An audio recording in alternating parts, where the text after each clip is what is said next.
మనం ఈరోజు జిల్లా సమావేశం ఇక్కడ పెట్టుకోవడం మన జడ్పీలో పెట్టుకోవడం జరిగింది.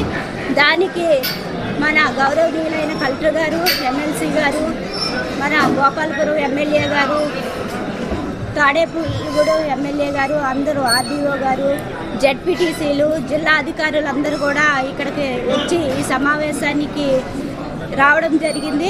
ఈ మీటింగ్ అంతా కూడా ప్రతి అంశం మీద కూడా ప్రతి డిపార్ట్మెంట్ మీద కూడా మేము రివ్యూ చేయడం జరిగింది. ముందుగా మన అగ్రికల్చర్ మీద చేయడం జరిగింది. అగ్రికల్చర్ మీద ఫస్ట్గా ఎందుకు చేశామంటే ఈరోజు సారవ మనకి వచ్చింది కాబట్టి ఆ ధాన్యాన్ని ఏ విధంగా మిల్లులకు పంపించాలనే అంశాల మీద, అంతేకాకుండా ఈరోజు రైతు మిల్లుకి వడ్లు వేసాడంటే ఒక 3 గంటలు 4 గంటల వ్యవధిలోనే అవి పడిపోవడం జరుగుతున్నాయి. రైతే రాజు అన్నారు, అది నెరవేర్చారు చంద్రబాబు నాయుడు గారు కానీ, పవన్ కళ్యాణ్ గారు కానీ.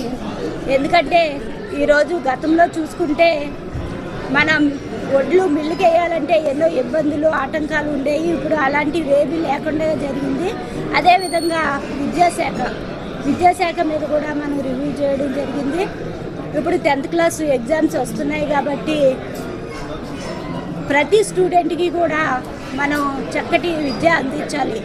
ఎందుకంటే మన జిల్లా ఫస్ట్ రావాలనే ఉద్దేశంతో మేము 3 సంవత్సరాలుగా విద్యాకేతనం బుక్ అని అందించడం జరుగుతుంది. అందులో భాగంగానే ఈ సంవత్సరం కూడా ఆ బుక్ని అందించడం జరిగింది. ఈ 2 రోజుల్లో కూడా మొత్తం జిల్లా మొత్తం కూడా స్కూల్కి ఇవ్వడం జరుగుతుంది. మన జిల్లా మొత్తం కూడా ఫస్ట్ రావాలనే ఉద్దేశంతో విద్యా కమిటీ వాళ్ళకి అందరికీ కూడా మేము ఆల్రెడీ ఒకసారి మీటింగ్ పెట్టి అందులో వాళ్ళకి చెప్పడం జరిగింది. అదేవిధంగా వైద్య ఆరోగ్యం విషయం మీద కూడా మేము మాట్లాడడం జరిగింది. ప్రతి విషయం కూడా మనం ఒక్కొక్కటిగా చర్చించి ఈ మీటింగ్ని సక్సెస్ చేసి మంచి చక్కగా జరిగిందని మీ అందరికీ కూడా తెలియజేస్తూ, దీనికి మీడియా మిత్రులు కూడా ఎంతో సహకారం చేశారని మీకు కూడా ప్రత్యేకమైన ధన్యవాదాలు తెలియజేసుకుంటూ సెలవు తీసుకుంటాం.